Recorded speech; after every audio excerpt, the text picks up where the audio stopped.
నిన్న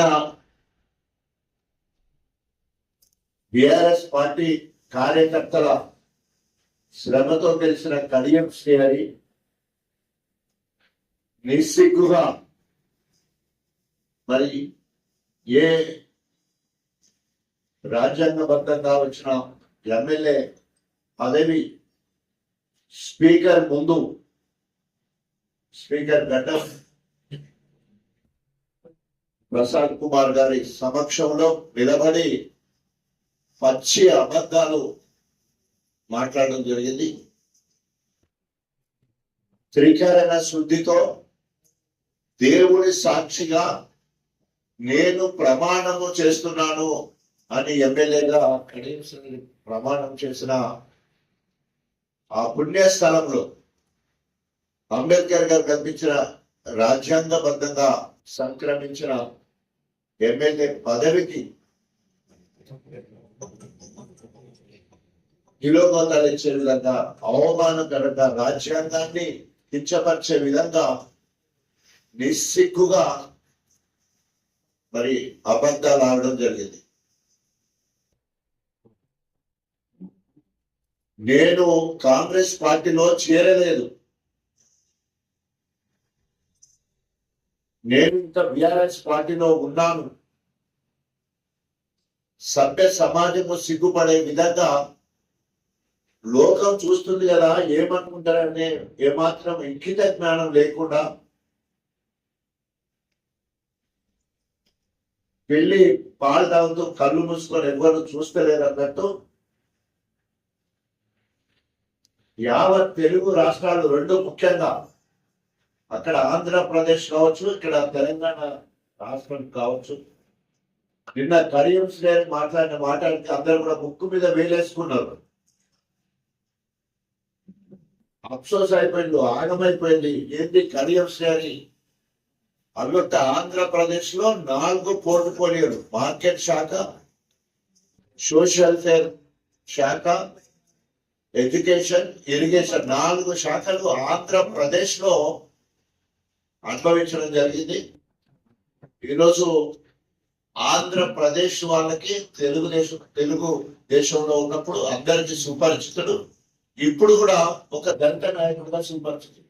ఈరోజు దళితులందరూ కూడా తల వంచుకునే విధంగా, ఒకవేళ పార్టీ మారితే నిర్భయంగా మొహమాటంగా నేను అభివృద్ధి కోసము కాంగ్రెస్ లోకి పోయినా అని చెప్పేసి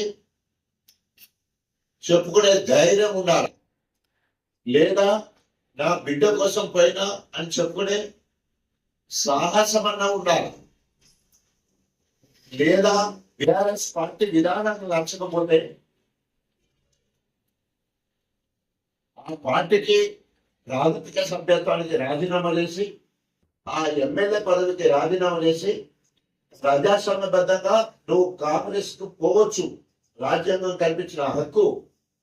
కానీ అవ్వ కావాలి భూవ కావాలి అన్నట్టు బాపడుతుంటే తింటా బొడ్డదాకా ఉంటా అన్న సందంగా ఈరోజు పదవేమో బిఆర్ఎస్ పార్టీ నుండి వచ్చింది, అనుభవిస్తున్నదేమో కాంగ్రెస్ ప్రభుత్వంలో. నిస్సిగ్గుగా నిన్న మాట్లాడిన మాట చూస్తే సభ్య సమాజం సిగ్గుపడే విధంగా, స్వయంగా స్పీకర్ ముందే పచ్చి అబద్ధాలు, న్యాయవాదుల ముందే పచ్చి అబద్ధాలు.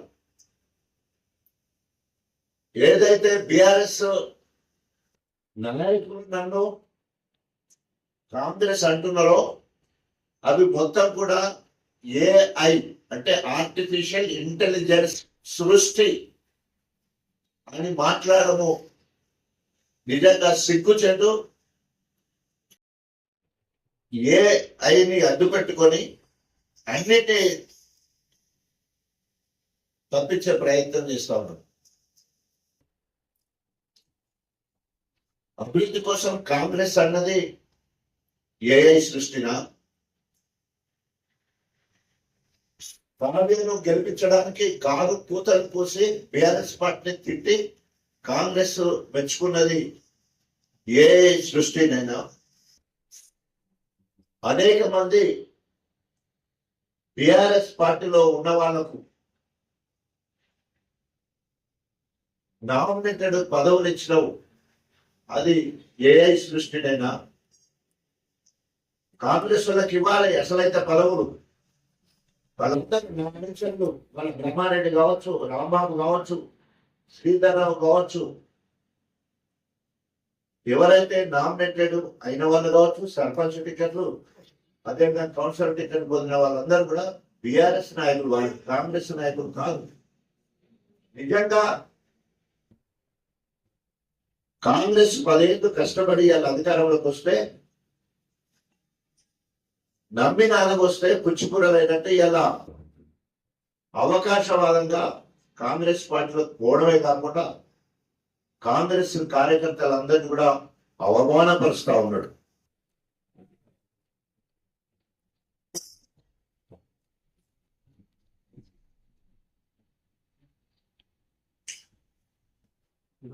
అసలు కరీం శ్రేయర్ గారికి చీము నెత్తురు ఉంటే, ఆయన మనిషి అయితే ఇప్పటికైనా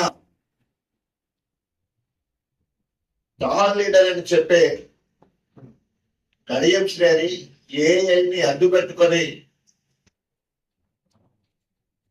ప్రజలు ఇచ్చిన తీర్పును తప్పుబట్టే ప్రయత్నం చేస్తున్నాం. కడియం శ్రేయరి దానికి ఒకటే హెచ్చరిక, లేదా చివరికి ఒక డిమాండ్, లేదా మూడోది సవాల్ చేస్తా ఉన్నా. ఈరోజు దాదాపు 65 సంవత్సరాల నుంచి దళితుడు కూడా కాని, అంటే నకిలీ దళితుడైన నువ్వు రాజ్యాంగం కల్పించిన, అంబేద్కర్ కల్పించిన రాజ్యాంగాన్ని అడ్డు పెట్టుకొని అనేక ప్రభుత్వ రాజకీయ పదవులు అనుభవించిన నువ్వు, నీ కుటుంబం మొత్తం కూడా ఈరోజు గన్పూర్ నడిబొడ్డునున్న అంబేద్కర్ గారి సెంటర్ దగ్గర రాజ్యాంగం కల్పించిన హక్కు ఈరోజు నువ్వు ఎమ్మెల్యే కాగలిగినావు. అంబేద్కర్ గారి విగ్రహ సాక్షిగా నువ్వు కాంగ్రెస్ పార్టీనా బిఆర్ఎస్ పార్టీనా రాజ్యాంగాన్ని మీద ప్రమాణం చెప్పి అంబేద్కర్ గారి సాక్షిగా నువ్వు అక్కడ ప్రమాణం చేయాలి. It's my demand. నిన్నెప్పుడుగా మేము రాజీనామా చేయమని అడగమని మొన్ననే చెప్పిన. ఆర్టికల్ 52వ సవరణ చేసి 10th షెడ్యూల్లో పెట్టి ఫిరాయింపుల చట్టాన్ని తీసుకొచ్చింది రాజీవ్ గాంధీ గారు. రాజ్యాంగాన్ని సంఖలో పట్టుకొని తిరుగుతున్నది రాహుల్ గాంధీ గారు. పార్టీ ఫిరాయిస్తే రాళ్లతో కొట్టి చంపండి అన్నది రేవంత్ రెడ్డి గారు.